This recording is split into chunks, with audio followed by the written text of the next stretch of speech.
Alhamdulillahirabbil alamin. Sugeng dalu Mas Gareng. Wilujeng dalu Mas Cahyo Kuntadi. Wah nggih. Pak Sange Mbok Limbo. Nggih. Nderek Gladiajar. Nembe sepindah Mas nggih. Nggih. Alhamdulillah muga-muga pinaringan wilujeng slamet. Mboten wonten alangan setunggal menapa. Amin ya rabbal alamin. Penonton kok kaya ngene mbane lho Mas. Pripun? Padahal niku wau Jawahe nggih kados ngaten. Nggih. Ning kok nggih wah jan penonton tenggene bringen niku lho. Wah kok nggih tetep kathah sanget. Awit niki nuwun sewu Mas Cahyo. Pripun? Mbok bilih kula niki lek dalu menika mboten tanggapan. Dalu menika sanes yak ngendikane jenengan bintang tamu.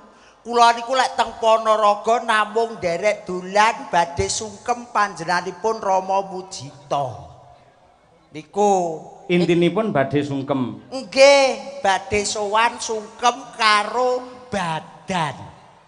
Sing sepisan kula badan kalih ingkang Hamengku Gati, ingkang angka kalih menika badan dulur-dulur kula sing tenggene Bringin. Nggih. Wow, kok lek upamane kula ki ditanggap lho Mas, esuk nanggap kula. Awan nanggap kula, bengi kula lak nggih pun boten tanggapan melih Mas ngenten iki. Lah napa? Lah nggih namung derek ketut buri jenengan nonton wayang rai kula clontengi namung ngoten Mas.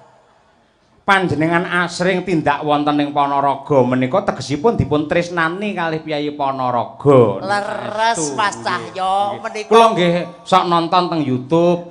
Jenengan niku Alhamdulillah. nderekke Mas Guritno, Leres. nggih nderekke Mas Ipung Purbasasangka, Mbah Leres. Yatno. Leres. Mesti nggih duete kalih Mbak Elisa. Ije. Jenengan nek teng YouTube ngadeg berdua kalih Mbak Elisa, wah luar biasa. Mbak Elisa jan kaya Batari Komoratih, jenengan kaya komodo nggih. kula ki senes komodo Mas Cahyo. Lah napa? Kadal. Oh, menungso kan nggih nuwun sewu Mas Cahyo. Pripun? Paribasane kula dalah panjenengan teng mriki nuwun sewu priyayi Ponorogo niku priyayi ingkang kebak ingkang mulyan, seneng budaya, seneng nanggap wayang. Nggih. Pangkat paribasane dadi wisatane, nanggap wayang tontonan dadi camilane. Niku lho. Koe minded kalih wayang nggih. Nggih, mula Pak Mujita nuwun sewu ora ndudohne pangkate. Nggih. Mboten ndudohne derajate, mboten ndudohne donya panduwene ning Pak Mujita niku sami kalih kula, Mas. Lho. Samine nggih napa jenengan Wah, kok iso Pak madak-madake Mujita. Pak Mujita? Pak Mujita ki najan seorang perwira, nuwun Nggih. sewu lho, nuwun sewu lho. Biasane niku lho pun gadah embel-embel niku dugi pundi-pundi niku mawi napa niku sing teng mriki mbil-mbilan niku dibeto mantuk. Oh nggih. Beto kondur teng desa. Ning lek Pak Mujita mboten. Kaya aku, Mas. Teko dok ki najan kula nggih gareng kadang kala dagel. Nggih. Aku budal ki ya gur celononan ndek, nganggo srandal jepit, klambi kula elek ngoten. Mlebu bleng Pak Mujita ngapa? Monggo Mas, wajane teng wingking didilati. Kok ya wong lek jenengan kan nggih wong napa niku dinomersatukan Mas Cahyo. Nuwun sewu ngendikane jenengan foto mawon ngantos setengah jam. Nggih. Bukesi setengah jam. Menika adik kula sing saking Kulung setengah jam. Sedaya Widyawati setengah jam padha foto. Jenengan nggih foto? Wuh, sak jam foto, Mas. Setengah jam lah kula malah sak jam. Ning bar ngoten plengos ngoten langsung dihapus. Loh. Lah sebabnya lah kebanggaan to iso foto kalih Gareng. Walah wong memorine wis bak lho Mas, ngerti rai putih iki memorine langsung full, Mas. Wau niku pas kula badhe foto mlebet mriku, Nggih. enten bayi sik cilik ngoten niku nangis wer-wer-wer. Bareng kula jak foto alhamdulillah langsung meneng Mas Gareng. Wah, sami kali kula Mas iki wau. Jenengan nggih kalih bayi. Lho. Wah, napa meneh bayi foto jepret mari nangis. Nggih. Terus napa niku lare putri-putri cantik, teng kula seneng. Bareng to wong meteng, Mas. Foto jebret ngoten plengos ngono, amit-amit jabang bayi. Wong kok ya kula njenenganke nggih ampun sia-sia. Mboten. Wah, nggih. Alhamdulillah saestu Mas. Nggih. Saged sowan nderekne panjenengan Mas Cahyo Kuntadi, seorang dalang dan seorang dosen, seorang pesinden dan juga seorang dosen ingkang dados tolak ukuring kula anggen kula ngudi kawruh tenggene budaya Jawa Mas. Muga-muga ora keluwihan ya ora kekurangan. Amin ya rabbal Tata alamin. cara anggah ungguh etika dan estetika niku kula tut pingking panjenengan kelir wonten pundi kemawon Mas Cahyo. Nggih. Menika dalam rangka tasakuran pernikahan. Pun prisa mantenipun sinten? Patene kula lali lho Mas, asmane lali. Gakno kula ki bapak kula tani, mbok kula nggih tani, kula dhewe namung sing derajate dhuwur. Kula ki mboten sombong lho Mas. Jenengan derajate dhuwur. Lho. Pak Mujito, Mas manten niku sarjana hukum. Lho, kula nggih SPD lho Mas. Wah, sarjana pendidikan. Sumpek perkara duit. Ya ampun ngoten. Wah, nggih. Kemanten kakung menika Raka Mas Bribda Arbi Yuda Pradana kalian Mbak Yuroro Nindi Ridi Astuti SPD.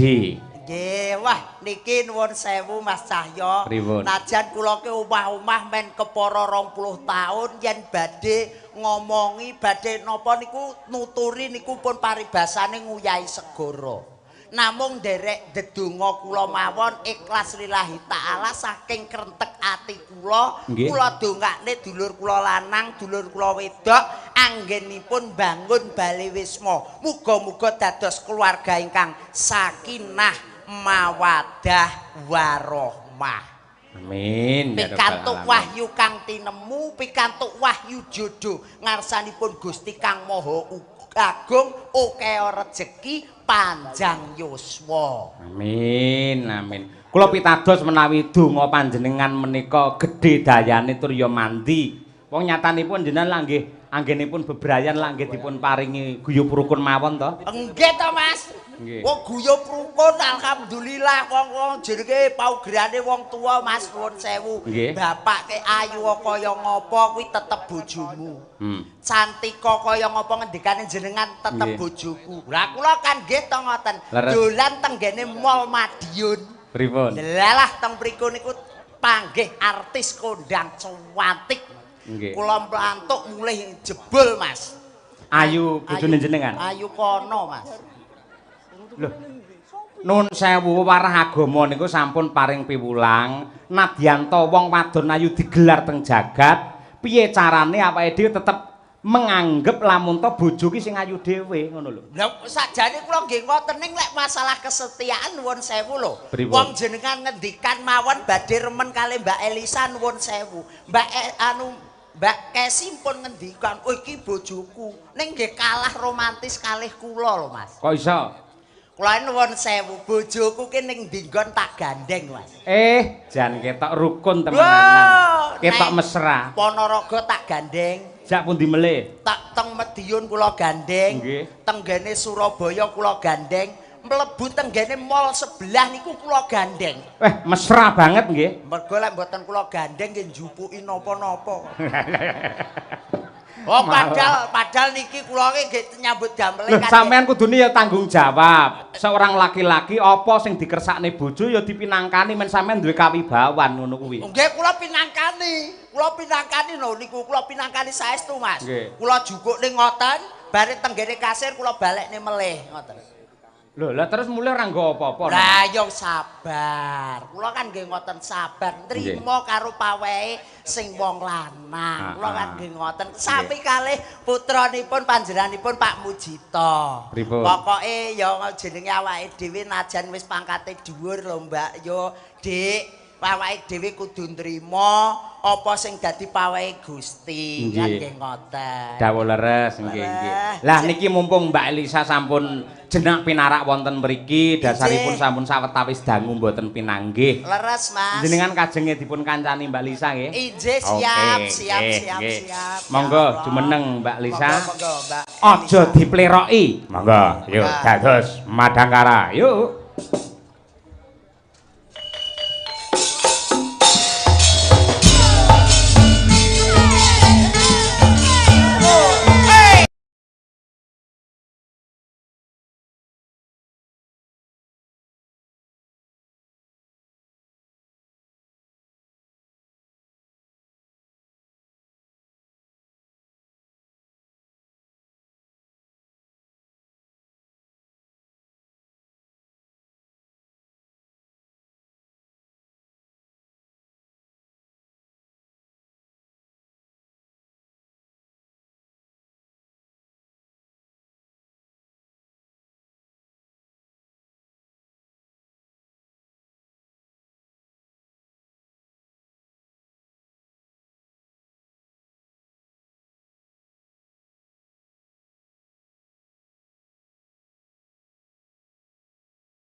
ngaturaken wilujeng dalu sugeng dalu macange Yulimbo Pak Yoyo. Nggih. Ingkang kula hormati kula tresnani. Pripun? Kula hormati kula tresnani.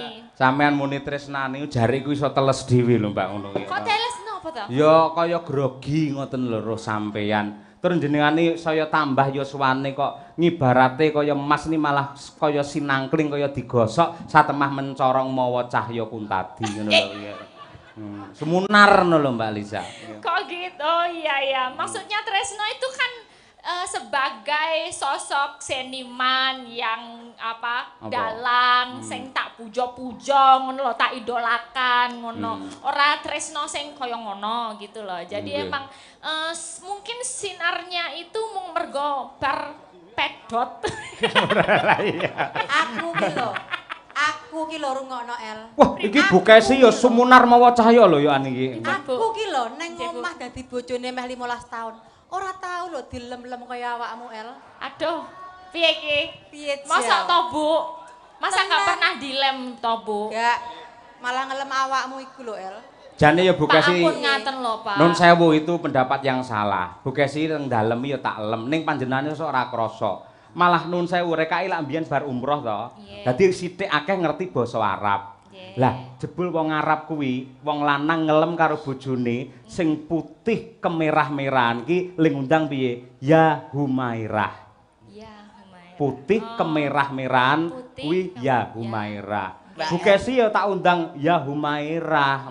Ora mungkin peh ireng tak undang Hajar Aswad ora mungkin. Nah, iki kan berarti menunjukkan rasa tresnone. Rasa tresno kuwi mau digambarne kena sangka apa wae. Nah, selagine audio awake dhewe yen belen bengi iki ya kaya ngene iki kepenak. Nah, kandhane. Iki jenenge enek kanca-kanca YouTube, Mas. Yen belen manggone kepenak nek kono ditata ya becik manggone. Menika sindenipun Madangkara mawi biru mawi petak tata nggih penak carane. Penak kesawang. Di sawang nggih penak. Mula Pak Cahya Kuntadi niku yen ngendikane kalih bojo mesti kepenak supaya rumah tanggane sakinah mawaddah warahmah. Lah iki pertanyaane siji. Apa, Mas? Kowe kapan? Iki lho, aja takon bab kuwi. Sing jenenge tresno karo jodoh kuwi kudu dibedakake. Wong nek umur sakmene nek diomongi ora payu-payu, engko selak tuwek, engko selak dadi perawan tuwa. Aja, iki berarti wong lagi golek jati dirine. Urung ketemu jodone. Kudu dibedakake antarane jodoh karo tresno. Upamane jodoh. Nek wong saka tresno dhisik ya. Tresno. Ya, nek wong tresno kuwi arep suwene kaya ngapa? Kuwi iso ora dadi jodone. Nek ora dadi jodone pedhot tak dung-dung, pedhot tak dung-dung asolole tak dundung kepedhot. Nah, kuwi. Tapi nek jenenge tresno arep kaya ngapa paribasane esuk sore dolan esuk sore mlebu sak mobil yen udu jodone kuwi bakal pedhot dung-dung asolole tak dung-dung kepedhot. Yo, kuwi mau tresno bedane karo jodoh. Jodoh arep diawali maune ora tresno mung dijodohke karo wong tuwa utawa misale ketemu langsung sret ning ati. Wah, kaya-kaya iki ana sinar sing bakal dadi jodohku.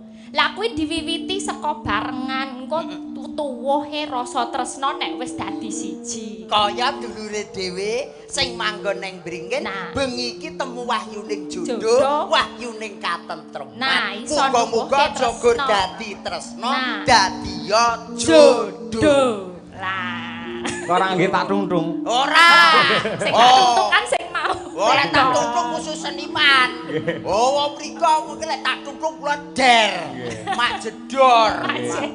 Ning nadyan kaya ngapa Mbak Nun sewu jenengan mbok ngendika apa wae kata-kata mutiara sebagus apapun ning nyatane praktekke jenengan kan Nun sewu angel mendapatkan jodoh yang sesuai dengan idaman hati. Mergo napa jenengan ora ngerti makna dari mencintai atau makna dari cinta itu sendiri. Oh, Tolong dijelaskan. Ah, Iso gelar lah, iso lah, iki lho, gulung lah, iki. iki lho. Ra Awake dhewe iso gleleng. maca rene lho. Ra mung gleleng lho, kudu iso gelar iki.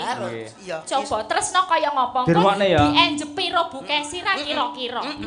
Dirungokne ya. Nah. Tak tuntung asolole. Wong iso gelar Cinta. kudu iso gulung. Reng, rungono. Nggih, nggih, Cinta cinta. adalah anugerah suci dari ilahi yang mempunyai kekuatan luar biasa untuk menuju ketenangan, kenyamanan, kesenangan dan juga keselamatan dunia sampai akhir. Itulah cinta sejati. Luar biasa. Keplok. Luar Iki nek biasa. keplok berarti benar. Ya, biar- Ora dobos. Ora dobos, berarti kita iki bener tenan iki. Lah iya. Kok ya. Apik ya nek iki tenan. Cinta. Lah terus yang nomor loro kuwi mau apa? Cinta terus Napa? jenengan mau ngendikan Mencintai toh. mencintai. Mencintai itu artinya adalah ketika kita tidak menyakiti dan siap dengan ikhlas menerima rasa sakit yang diberikan oleh orang yang kita cintai, itulah makna dari mencintai. Ngono kuwi. Apik iki. Oh aku ya duwe. Apa? Aku ya duwe Kuat, jenengan kuat. mau kan jodoh Jodoh karo tresno. tresno. Aku nomor 1 kuwi jenenge bojo. Oh. B O J O. B. Berangkat dari suka duka sekarang menjadi cinta yang bermesraan. Oh, apik. O. Orang tua sudahlah merestui Kalimantan tresno, Ponorogo ya tresno. Oh. J. Jadilah teman hidupmu sampai akhir hayat. Satu sampai mati. Terakhir O. Oleh karena itu jalinlah rumah tangga Anda, rumah tangga yang sakinah, mawadah, warohmah. Kuwi lek bojo kuwi jenengan mesti wis apalan. Saiki tak tambahi istri. Istri. I S T R I. I. Mas, Apa? isik cetho pisan kuwi urung tau lho, kuwi mergo kudu apalanku kuwi. Loh, zaman saiki iki sing jenenge pelawak dituntut harus cepat, Spontan. cerdas berpikir, ngono kuwi. Istri. Heeh. Pak, I. nuwun sewu lho dongakne lho Mas nggih. Iki padha karo tes-tesan biyen Mas arep dadi tentara iki ya kaya iki. Hati-hati tenan. Lah kene dosen lho, kene wong tani lho. Ora urung bingung piye ning ndas. Istri. I. Insya Allah beliau akan menjadi keluarga yang sakinah, mawadah, warohmah. Iki mau sakinah ya penguat. Wis to meneng wae kadung mumet dasku kuwi lho. Kowe kok ya. Bar iki ra entuk ngangge sakinah. Ora Ayo. kenek. S. S. Setelah itu Anda harus selalu rukun, Anda selalu memadu kasih supaya keluarga Anda menjadi keluarga yang sakinah, mawadah, warohmah. Nggih, dagelan telek. Ayo. Muga-muga nggon tera ono. T. T. Tatak tutuk ngantos pupu sing yuswa. Dongakne kaken-kaken ninen-ninen Nggih. andon waringen sakinah, Kinah, mawadah, warohmah. warohmah. Ayo. P. R. R regu-regu paribasane mrono dijak, mulih dijrak, oleh rejeki sak kepel diwenehne sak kepel, oleh rejeki sak rinjing diwenehne sak rinjing. Muga kuwi jenenge wong keluargane sakinah, mawadah, warohmah. Sik, terakhir I. Para penonton kula nyuwun, mangke yen pas sakinah bareng mawon ben pucet raine. Ayo, ndak. Ayo. I. Insya Allah begini iki kula pun lunas, Mas. Lah sakinah. Ora dituki mergo lek bareng-bareng kula kuwirangan. Kok yo. Apik Mas Bara. Alhamdulillah barokah. Kok sik urung rampung. Wis to, Mas. Contoh ki ya, Wis, mesti Mas. enek sing apik, enek sing elek. Enek sing Bolo tengen Pandhawa ki apik, Apik. Kurawa ki elek. Elek. Dadi Nggih. contone aja bab sing apik tok, Nggih. nek sing elek. Lek istri utawa bojo men lak apik. apik. Mongko lek seneng karo wong sing kuwi dudu bojone, iki lak jenenge cara kene demenan. Demenan. Persuku demenan. Sakinah. Ayo. D D. demen dolan ning ora kandha bojone. Ayo persuku ae. Men. Mendak tinggal yasinan wae kok wis do grunduk. iku lho. An terakhir. Anake wis turu, ayo budal.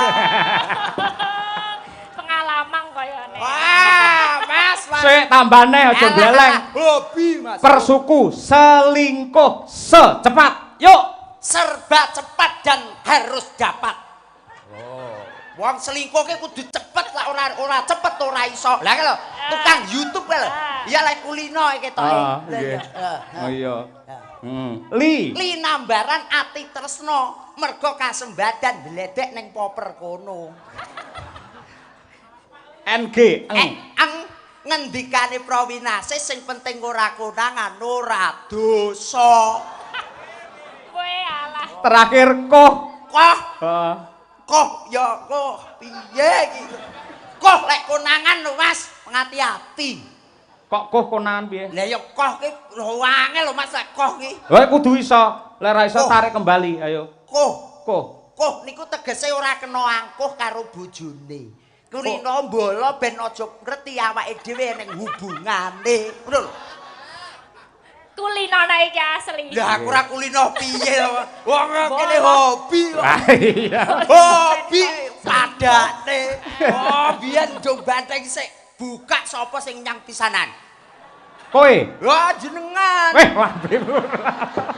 Dapurmu sing kowe sing mbayari aku ngono lho. Alah kula nggih jelas diluthok ya.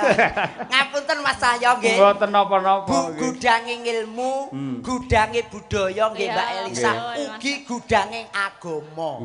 Sing teng mriki menika pondok pesantren pun kondang. Darul Fikri. Leres, pondok Gontor, wonten mriko Arisalah, Wali Songo, Maya, wonten Almawadah. Nuwun sewu jenengan nggih lulusan pondok Mbak. Aku Kristen nih. Wah, langsung kobong wis. Mbok lulu nggih ngono apa piye kok malah ngobongne mesake lek gawe setelan lho. Aku ra mudeng tenan kok piye. Aku kene ku golek sepelan ning ku biye ae kadek nginate karo Mas Yoyo. Kuwi banyolane entek-entekane pondok bersalin kae lho. Malah muni aku Kristen. Wah, wis. Ngomong pondok bersalin ndak aku kok ngomong nang pondok kuwi ra ngaji iki bakul cilok kae lho. Ngono lho kok ya. Lah ya ora ngejak anu kok bel sepel-sepelan kok. Nggih. Sik Mbak Lisa, nuwun sewu jenengan kan sudah milih-milih lelaki balik kuwi mau. Monggo yo sing nate gandeng karo piye carane ben gak ngomongin ini malah aku ben perhatian karo sampean ben ketok. Ini lho Bu Kesi lho gak tahu malah Pak Yoyo tuh tahu duluan lho kalau aku pedot. Hah? 10 tahunku kan. Lah sampean yo omong karo aku terus mau ngomongi mari kaget. Lah le miwiti jenengan nok lewe karo aku Mbak. Langsung tiba-tiba ngerti perasaan. Lah aku kan guru muni ngene, minal aidin wal faizin mohon maaf lahir dan batin. Aku kan ngono, nyapa lek nyauri sampean kok alhamdulillah aku wis pedot Pak. Nyapa ngono. Tak tili, bentar. Enggak. Loh, ngono tenan kok emunine kaya. Mas, apa? Lanjutkan. Kuwi jabatamu apa lanjutkan lho. Loh, Pak niku nggih ngoten nek ketoke seneng greget saute kepenak ya monggo. Oh, iki jenenge chemistry ya. Lah iya lah. Lah lek kono kan istri. Lah lek iki kan chemistry. Aja wedi karo Bu Kesi Mbak Lisa lek pancen diakoni ya ora apa-apa ngono kuwi. Enggak, tadi Bu Kesi lo udah WA sama aku. Sing semangat ya El, yang penting tuh berkarir dulu aja enggak apa-apa. Tapi golek muga-muga entuk jodohmu ning aja Pak Yoyo gitu. Aku udah diwanti-wanti. Iya bener Bu Kesi. Lan kuwi dawuhe Bu Kesi kudu kok estokke. Harus kamu laksanakan. Dawuhe lak aja karo Pak Yoyo ngono to. Ning milih kicah ya kuntadi. Nah. Allahumma. Kok ya melu do amin kabeh. Lah upamane yo aku kan yo melu seneng to kok. Oh biasane tanggapan ning Ponorogo ya gur pisan iki kok lek karo awakmu kan yo melok. Lho Pak Gareng. Pripun Ibu? Mboten preso pripun ati kula. Kula niku ibarate wayang ngoten Dewi Wara Sembadra sing digarwa karo Raden Janaka. Panjenengan presa ta? Raden Janaka menika lelananging jagat sing garwane ora mung trima siji, nek sak kethi midodari ibarate. Nah, liyan aku ki ibarate Sembadra, atiku ki wis jembar. Aku malah remen seneng mergo apa? bojo kuwi berarti lananging jagat dadi idolane wong wedok sak donya. Mergo apa? Bojoku pinter melindungi wong wedok sing ayu-ayu tur atine apik. Aku pemedi madu karo Lisa ya ora apa-apa. Mas Yoyo. Malah penak. Nuwun sewu Mbak Elisa nggih. Nuwun sewu Mas Yoyo. Kenapa? Kula pun gadah langganan jamu teng Ponorogo. Lambemu aku sik enom ora perlu ngono kuwi. Lah terus ngangge apa? Ora nggih apa-apa ngene iki sik bakoh padakne awakmu ora ya. Saru lho ora. Isik rosa to. Rosa lho. Hah? Rosa lho. Luweh rusak luweh ora sing penting kita wis beda keyakinan. Jadi Beda keyakinan. Lah kok Mergo aku Islam sampean Kristen ngono to? enggak. Lah keyakinan piye? Keyakinan piye? Kamu yakin sama aku? Terus kono? Aku rodok yakin. Dek arep muni gak yakin rawani dek. Ora wani. Wedi lek tak santet kok dul.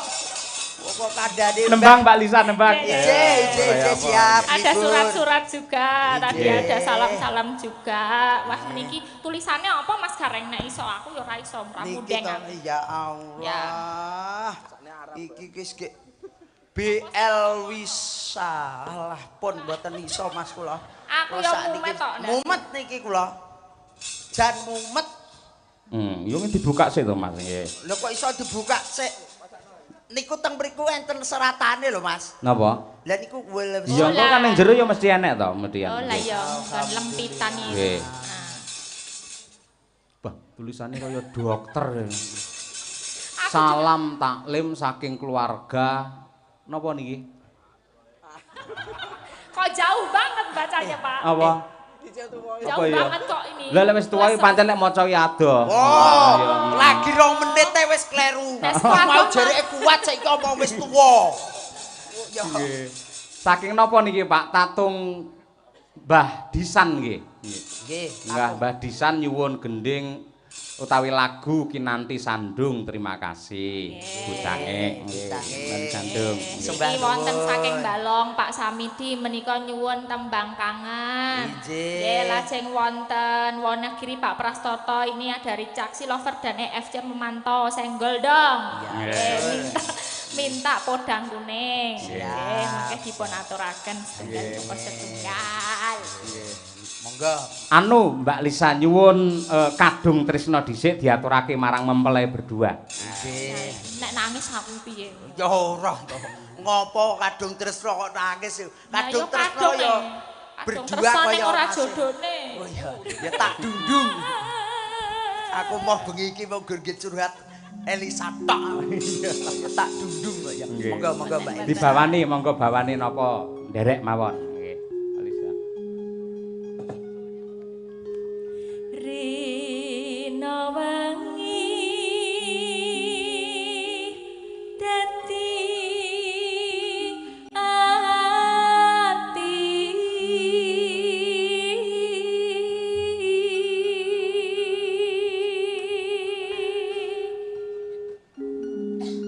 tanpa dahar tanpa nendra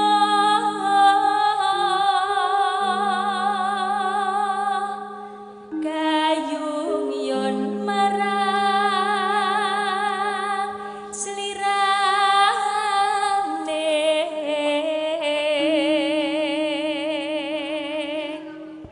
tansahku mawanging netra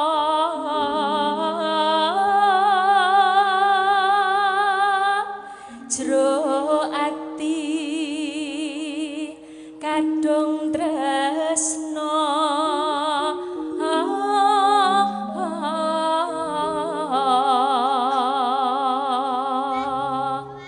dan liya amung sliramu satemah loro asmara.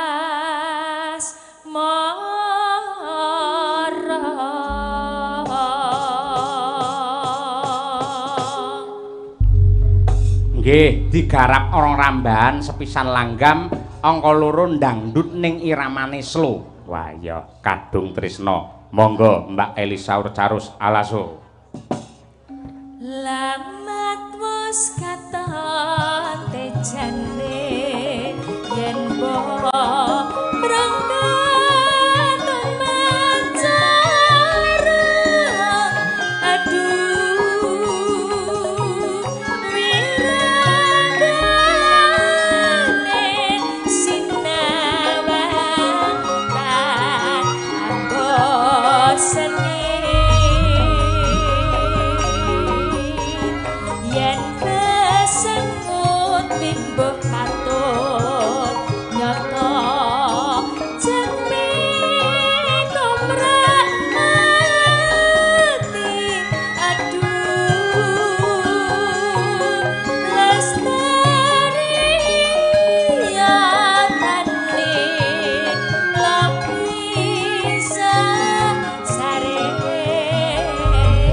Nyuwun tepuk tangan kagem Mbak Elisa Orcarus para lenggah. Sembah nuwun, sedaya mawon.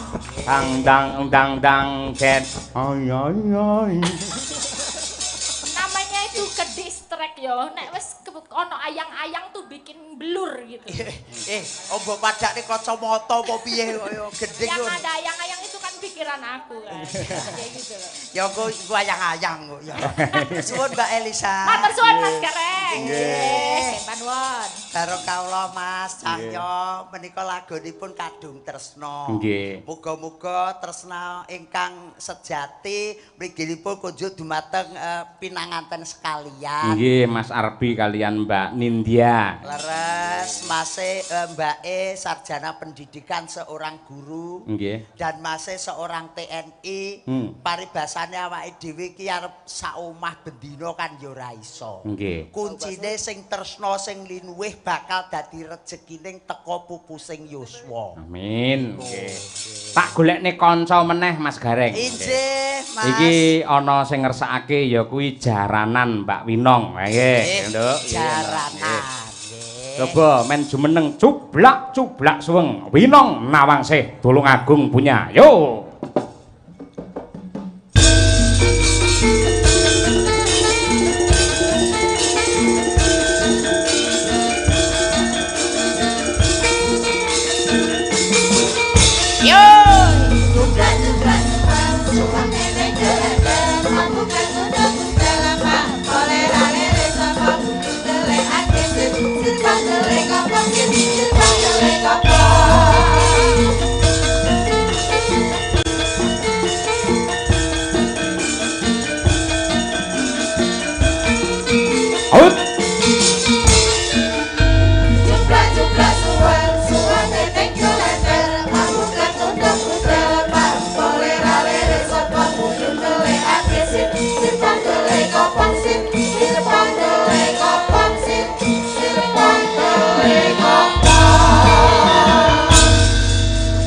Mas Gareng pun nate pinanggih kalian Genduk Winong. Alhamdulillah Mas. Pun nate. Pun namung sepindah niki.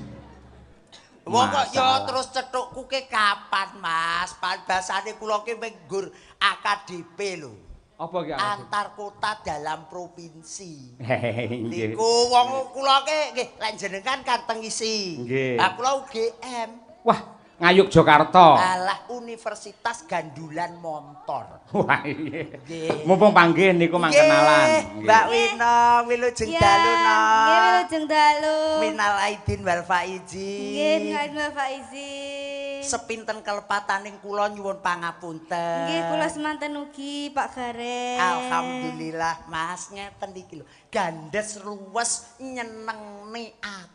Cara buah Mbak Winong niku napa? Lho paling boten anggur to Mas. Anggur. Anggur. Kok iso anggur? Mbok ora dadak dionceki, ora dadak dikumbah langsung dipangan. Pus. Sik, lha iki Mbak Umi Hafifah cara buah napa? Mbak Umi Hafifah niki yen cara buah ngoten lek teng desa ranti.